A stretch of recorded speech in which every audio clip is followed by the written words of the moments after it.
the resume tells a story, but at the end of the day, like the person's heart and their mindset is probably what's going to be the differentiator in between the opportunities and how we can best help them. So I think that is what we put an emphasis on. And then you go into the professional experience. So setting those expectations and how the communication is going to go, consistent, recruiters, we're busy, we're not perfect, but at the same time, following up, asking about other interviews, giving them good advice, encouraging them to pursue other opportunities, and then just really being committed to their journey. And one of the things I like to kind of paint the picture of, and instead of saying as a recruiter, I have all the answers, here's what you need to do, and it'll happen. It's kind of saying, nope, we're buckling in together, and I'm going to be a part of your journey, an integral part of your journey. And I think that is what makes the difference, because we're caring about the people and the opportunities rather than the money.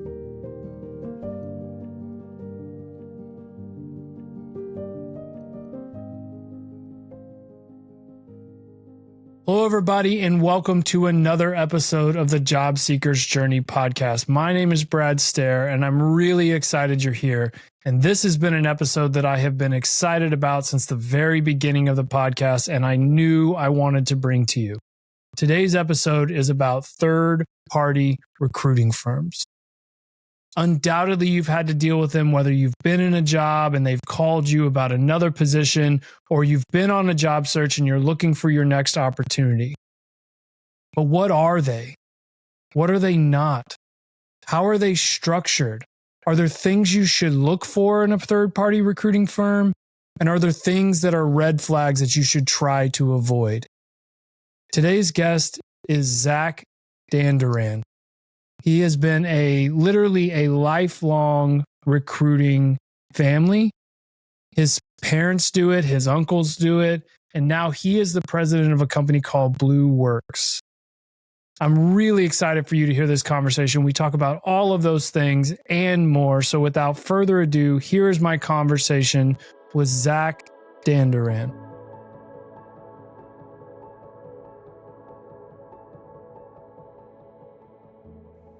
All right. I'm here with Zack Dandurand, the president of BlueWorx. Hey, Zack. How are we doing? Good. I've been excited to talk to you for a long time. I came across you actually at the gym. I saw a card of yours that you had placed at the gym, and I got in touch with you back then when I was first starting the job search. And so I've worked with you a little bit, or worked with some people that work with you.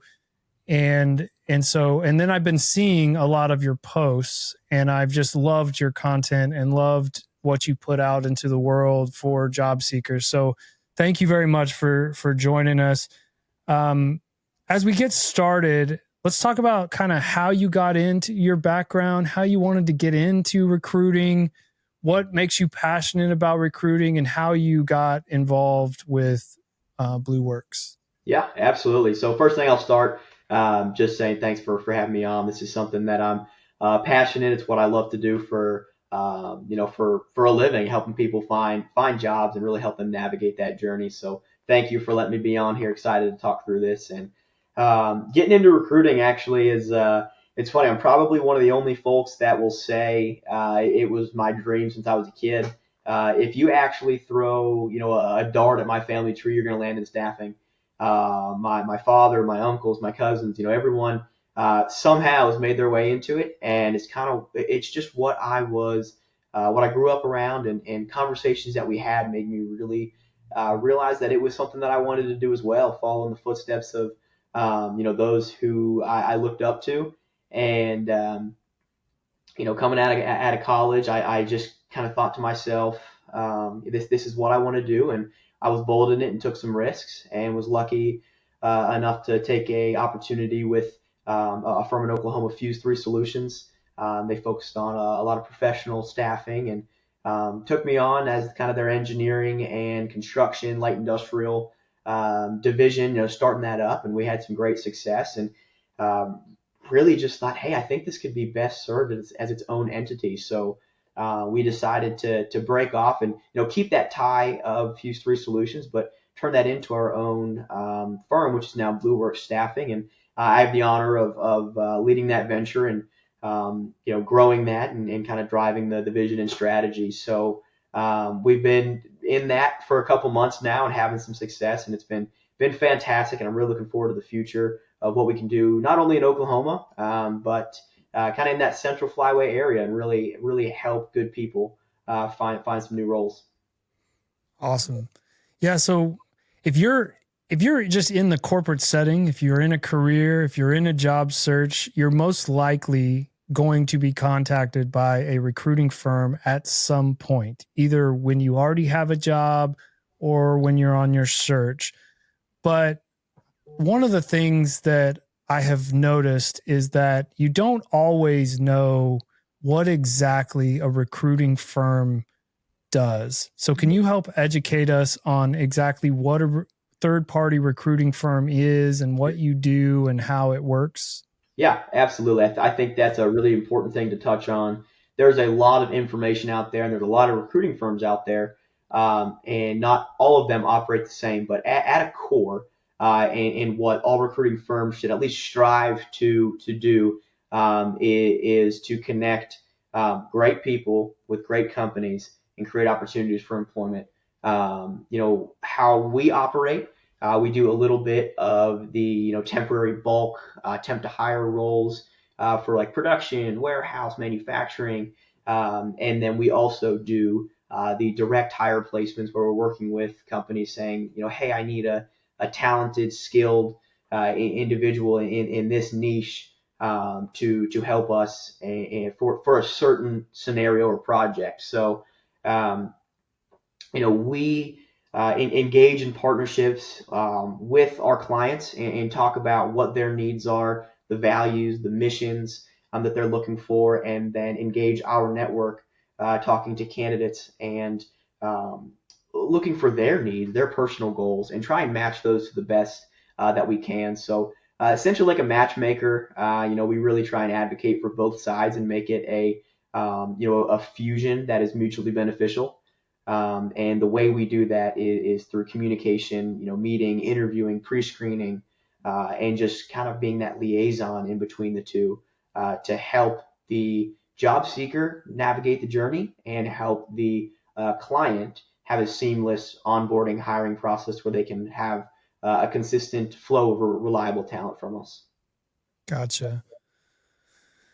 So if you are a job seeker and you're now on the market, what is some of the ways that you think you can make yourself stand out and make yourself someone that a person such as yourself would come across? Is there things that a person can do? I know that your business model is, you get paid by companies. So your relationships with companies are very, very important to you. And that's what you're probably striving for constantly, is trying to find those relationships with those companies, getting in with them. And that's your business model. That's who pays you. The candidate doesn't ever have to pay a recruiting firm. Mm-hmm. It comes from the company. So is there a way though that a person can really stand out that makes a recruiter perk up and have interest in you as a candidate? Yeah, absolutely. I think there's a couple ways to do that. When we are reaching out to candidates, there are definitely things that we look for. Some of the things not necessarily as important as others, but I think things like having an established LinkedIn to presence, maybe it's posting about, being open about your job search and your skills.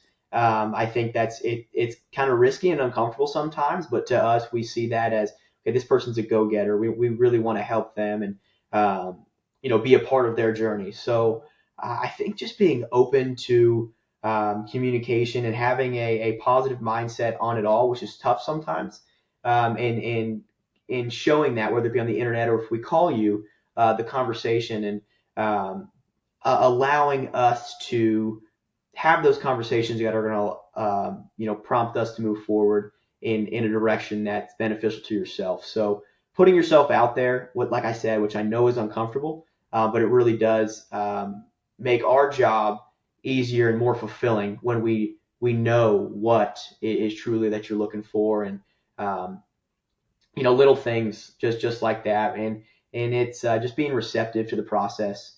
It's hard, Sure. and I think that on our end, we look at those folks and say, okay, we can really help them. Sure. And is it kind of, so I remember, I was a freshman in college in '04. So that was the first year for Facebook. Okay. And that was back in the day when you had to be invited, you had to have a .edu email address, all of those things. But I remember that right towards the end in '08, when I was graduating from college, one of the big topics that was coming up was watch what you post out there, right? Because companies are hiring people to look at your Facebook profile. And if you showed a bunch of pictures of you getting hammered or doing a lot of weird things, that could really hurt you. And the reason why I bring that up is you mentioned posts of people.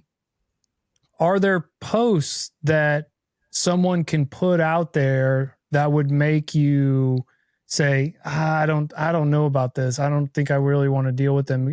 Whether it be just overly negative posts or not really receptive to the process and kind of a victim mentality, is there anything that you would see that would make you not want to look at a candidate? In general, yes, I think there are extremes of things that would probably be a red flag. But honestly, I see great courage in posting about the process. And sometimes it's only natural to start to feel a victim of it and this and that. And I would say, I'd examine it and look at it and find the root of where it's coming from. If it is somebody that I think really just needs the help and something that we can provide, of course I'm going to reach out. But of course, if there is that extremely negative or kind of far out attitude about it, or bashing on recruiters or something like that, and Sure. sometimes it's warranted. There are bad recruiters out there, and we try to elevate the perception and really get down to helping people. That's our model, and that's how we get it done. So if I see an opportunity of somebody who I think that we can help, there's not much that's going to stop me from reaching out. But of course, with anything, there are extremes. Yeah. So one of the things that we talked about yesterday that I just love that you brought up, and is something that I've had on the forefront of my mind, because as you go through this process, you talk to quite a few recruiters. You'll get phone calls, you'll get LinkedIn messages, you'll get emails sometimes from different recruiters. But one of the things that you brought up is that there is some things that does separate good recruiters from just an average one. So to you, what are some of those red flags, or what separates those recruiters from being a really good one that you want to really pursue time with, and maybe one that you may want to watch and not really go forward with? Absolutely. I think that's a conversation that probably isn't had very often and needs to be had. I would say that the main thing, and I'll go into some specifics beyond this, but the main thing that separates a good recruiter that you want to engage with versus one that might not have your best interest at heart is going to be one that is strictly financially motivated versus being motivated by helping you. Because in this industry, you can be rewarded financially very well, but if that becomes more important than actually helping the individual find a job or helping the company attract good talent, the actions of either of the recruiters are going to show. So, I'll start with the bad, because we see a lot of it. I think, if you're talking with your recruiter and it seems very transactional, or they seem very needy and just want facts from you, asking questions about how much do you want to make, little things about the job that seemingly don't seem important, sending your resume without asking you or telling you about an opportunity, and really just their level of excitement for you and interest in learning more about you isn't there, I would definitely start to ask some questions. And I think, we touched on this a little bit before, there are recruiters out there who will only reach out to you when they have something going. And if it doesn't work out, then they drop the phone and text you 3 months down the line, hey, you still looking?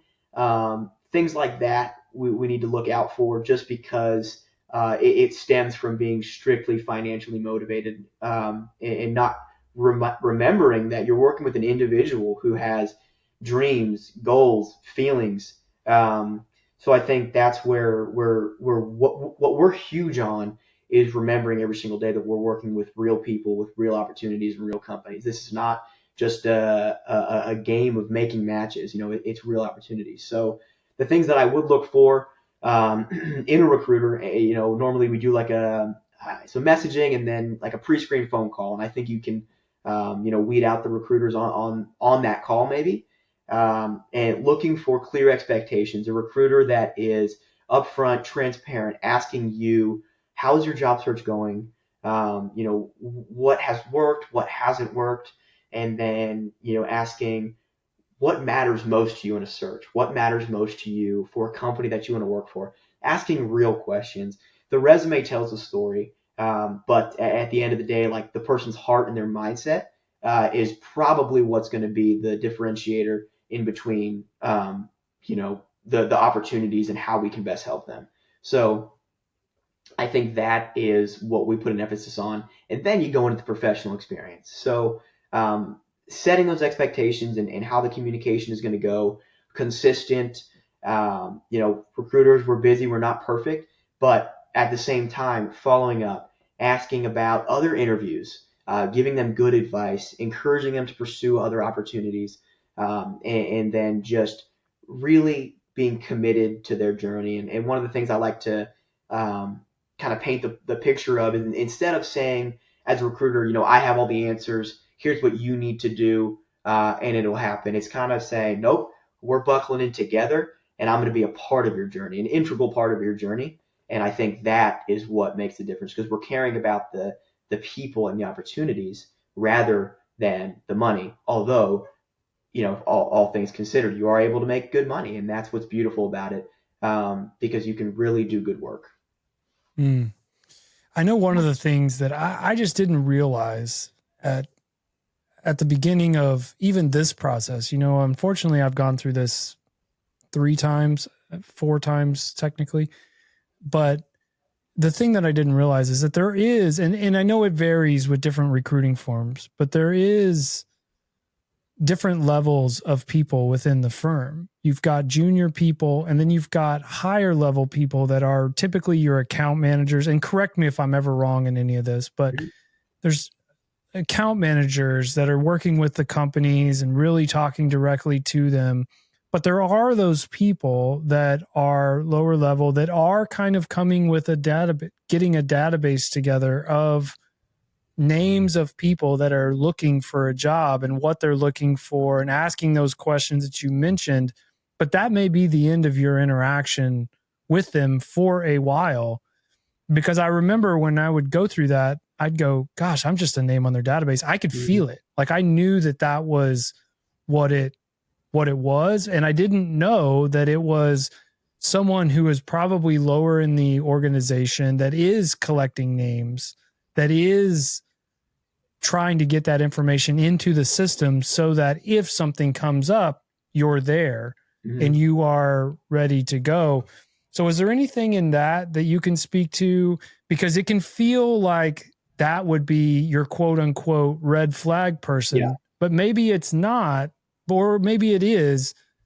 This is the kind of person that you're going to really be dealing with. Whereas you have other people that are willing to proactively look for you, talk to their companies to see if they have anything coming up or anything like that. So can you speak to that just a little bit? Absolutely. Yeah, I think that's, like I said, it's incredibly important to talk about. So every company is going to be set up different. The way we're set up, I actually run what's called a full desk. So I am talking to the companies directly and the candidates directly. And for me, that just works best. I like to really understand both sides and make a match that way. But, we also have some folks that strictly do business development and strictly do recruiting. So at its core, You're right. We have a database of names and information. And I think where it gets a little fishy is when you're only, we use the database for what it can be, and putting in the notes to remember, okay, this person is motivated by this, is looking for this job. Here are some companies I think that might be a good fit, and using it as the tool it's meant to be rather than just like stockpiling names. Um, so I think if it does feel like it's just a name or just a number, that definitely would be a red flag to look at. And I think that stems back to, what to look for of the consistent communication. We do proactively reach out to companies or seek out new opportunities, or, a lot of the times that I ask, hey, if there's anything that you come across that you think would be interesting in, shoot it my way. Let me see if I have any contacts or mutual connections, even if it's not something that I can necessarily benefit from. My goal, no matter what, is to get you placed somewhere and get you a job. Let me reach out and see if I can do anything.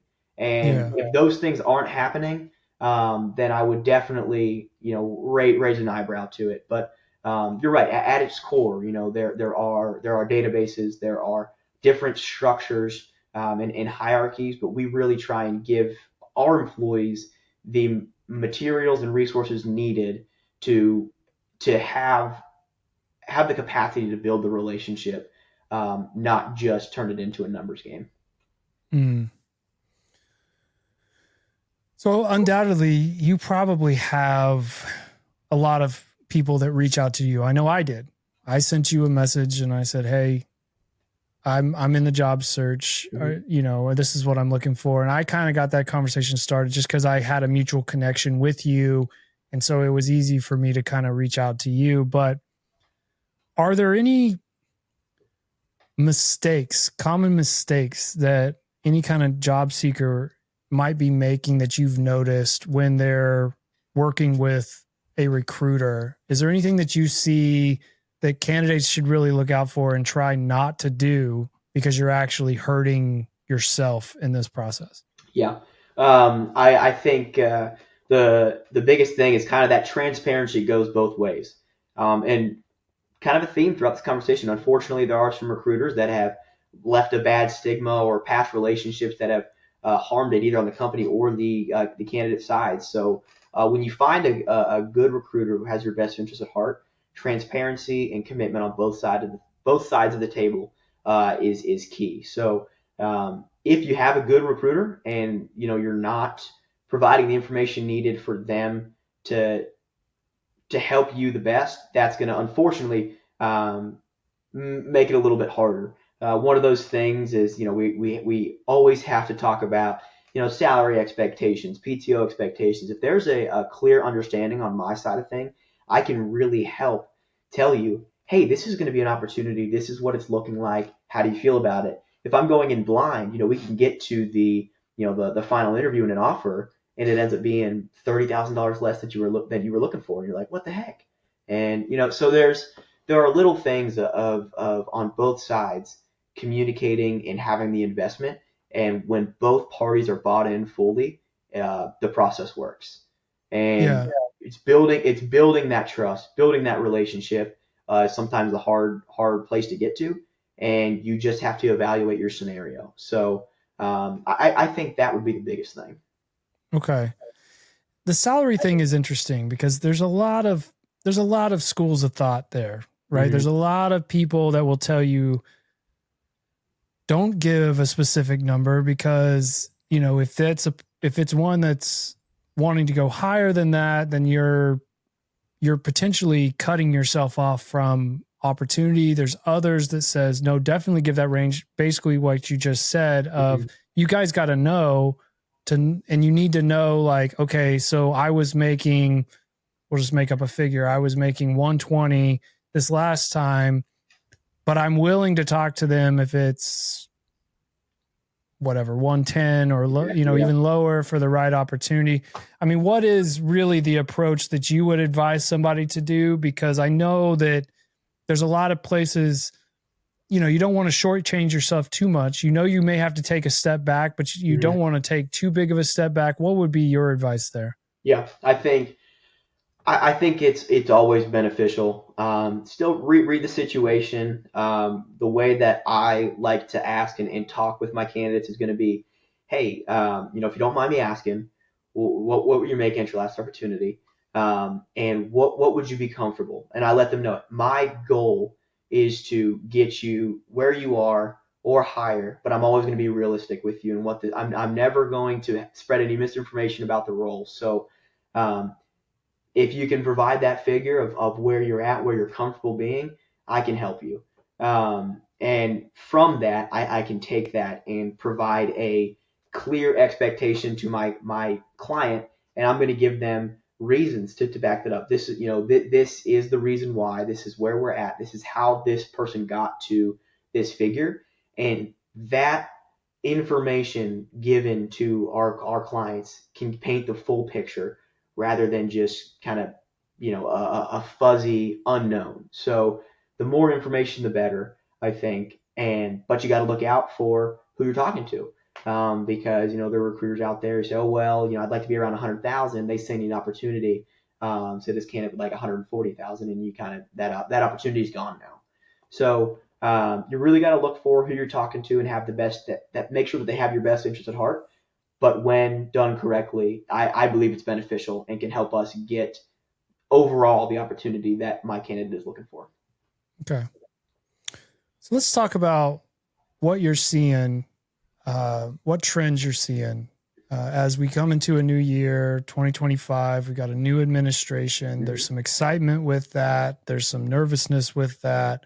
There's a lot of different things that come with a new administration coming into office, but what kind of trends are you seeing for 2025? Are there any specific roles and skills that you're seeing that are really popping up right now? And, and if anything with AI, how is that impacting what you're seeing for this year and beyond? Yeah, absolutely. It's definitely going to be an interesting year, especially in recruiting. I'll start on this side. What I deal with is going to be the more blue collar-esque stuff. So I deal with production, manufacturing, the engineering, the trades. So I think we're in for a great year and a great 10-year outlook. Honestly, I think there's a high emphasis on these folks that are needed, the individuals with certain skill sets, and I think that is only going to go up. And I think off that, AI is going to be very interesting for not only recruiting, but just the marketplace as a whole.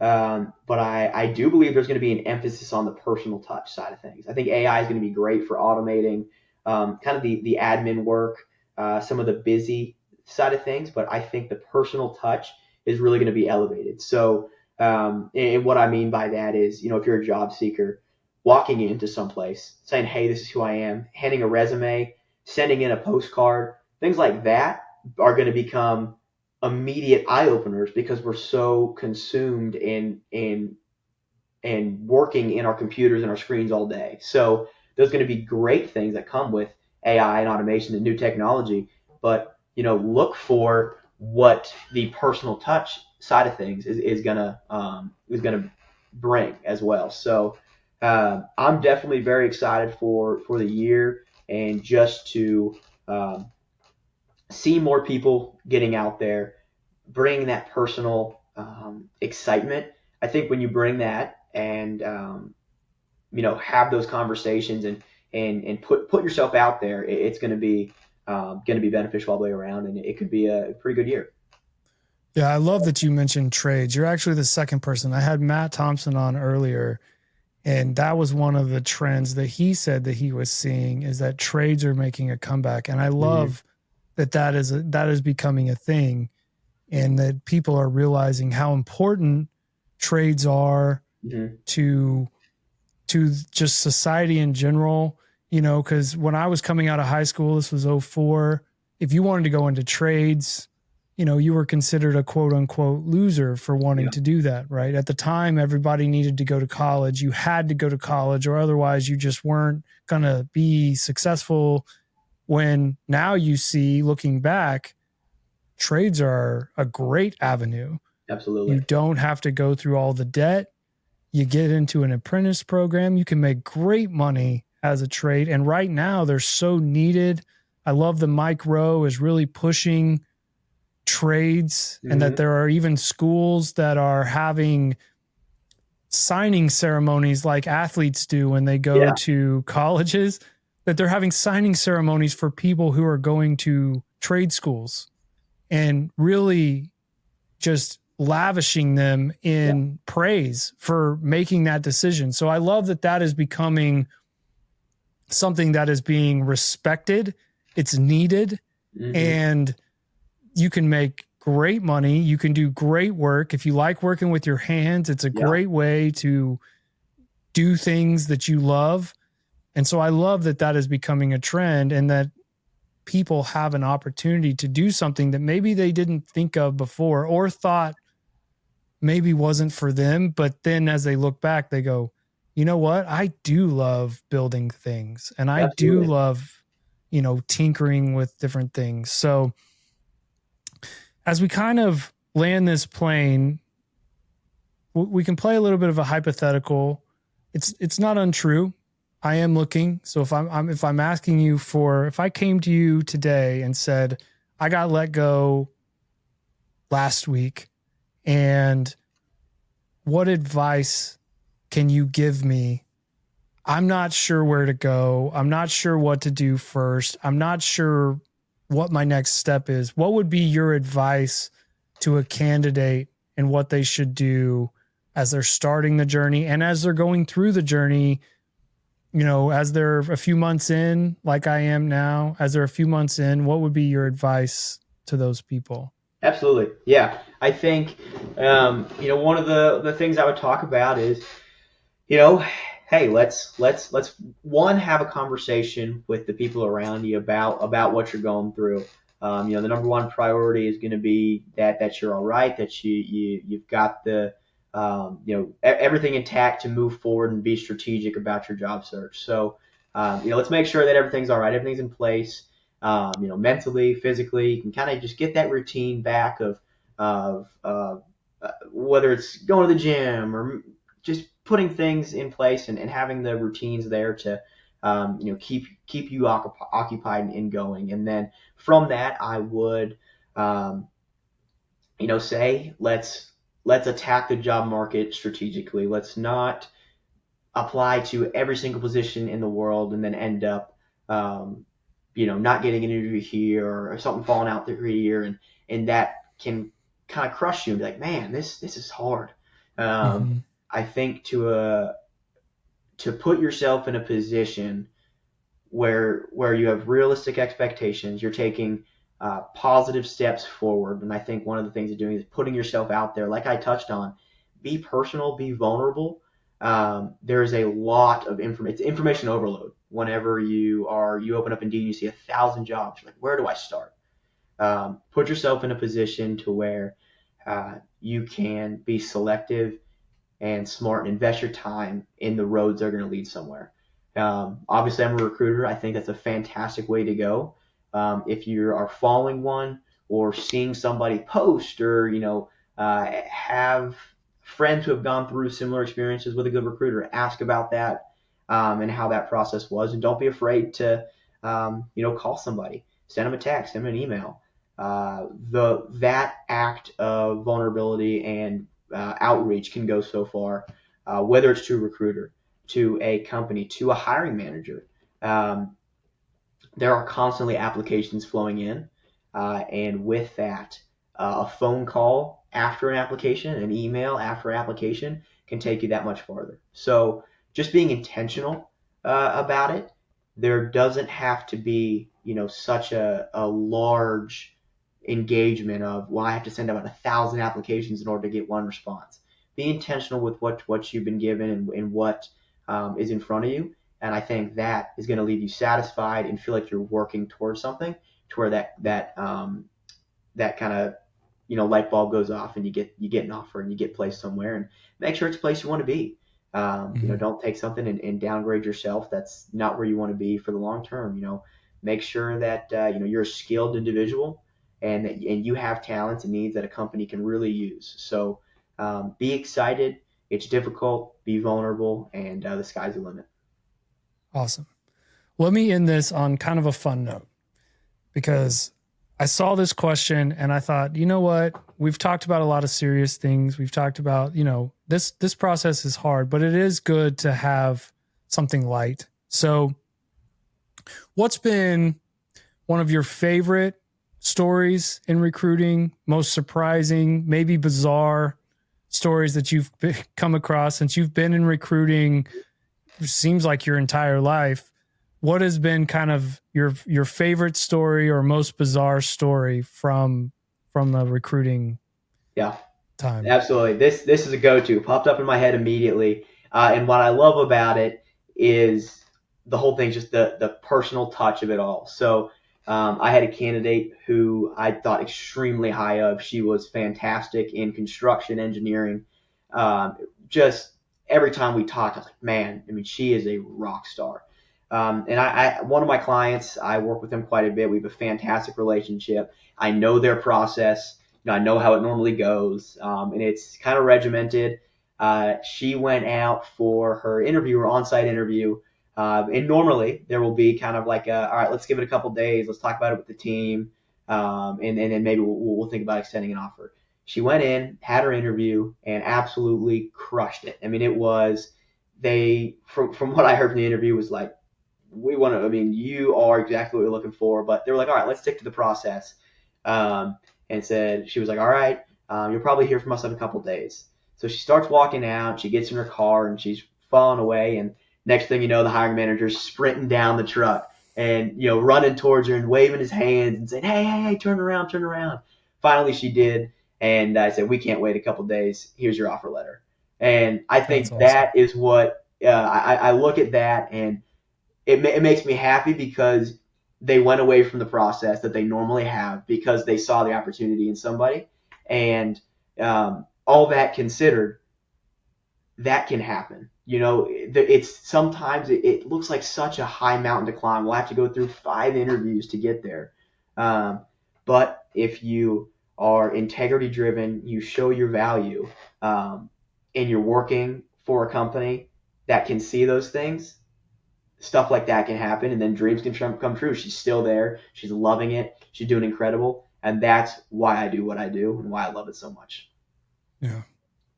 Well, Zack, thank you so much for your time. Thank you for being willing to come on here and for caring so much about the clients for sure, but the candidates and their well-being. Thank you for that, because Absolutely. In a world, when you go through this journey, you can feel like it's you against the world. You deal with a lot of rejection. You deal with a lot of people who are basically telling you, we don't feel you're good enough for this position. You can internalize that. You can make it feel like no one wants you anymore and you're just like a cast out of the professional world. And so having someone like you come on here and be so concerned about the well-being of candidates is so refreshing. That's why I love following you on LinkedIn. That's why I love seeing all your posts, is because you can see how much you care about those individuals as people and want them to thrive in their next opportunity. So thank you for that. Thank you for coming on and for being willing to share the insights of what a recruiting firm does. If someone hears this, especially in the Oklahoma City, but Oklahoma area, and are in a job search, is there a way they can get a hold of you? Is that a good way for them to find you, or what would you suggest there? Yeah, absolutely. I think one of the easiest and best ways to do is probably through LinkedIn. And on my LinkedIn, you can find my phone number, my email. So I've searched up Zack Dandurand, Z-A-C-K. Dandurand is hard to spell, but sound it out, and you'll get there. Should pop up, or you can look up BlueWorx Staffing. We would love to help you out. Like I said, we do engineering, production, manufacturing, but our sister company, Fuse 3, pretty much specializes in all things marketing, IT, and finance and accounting, office professional, we can help across the board. So if it's not me that can be your best resource, I know some fantastic individuals who can. We'd love to talk with you and help you chase your dreams. That's what we're about, and we're trying to do it the right way. And we love connecting with folks who share the same. Awesome. Well, Zack, thank you so much, and hopefully we can get you back sometime to continue talking about recruiting and any new trends that come up, because undoubtedly something's going to change. Absolutely. Probably soon, especially with AI coming up and all of those things. So thanks so much, and we'll see you down the road. Absolutely. Thanks for having me. All right. Thanks, Zack.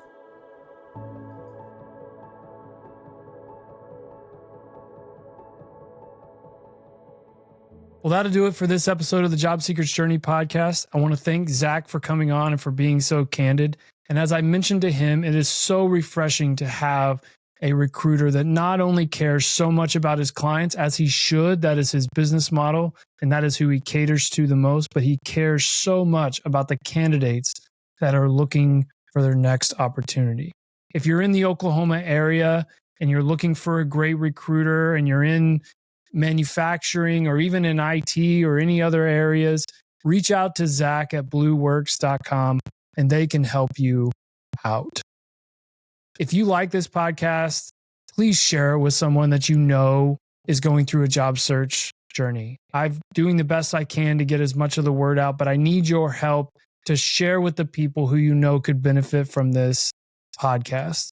If you're listening to this, please like it. Please rate it. Please review it. If you're on YouTube, please send a rating. Please send a review so that this can get in front of more people. Hit that subscribe button so that it can get out in front of more people. But that'll do it for this episode of the Job Seeker's Journey podcast. We'll see you soon. Goodbye.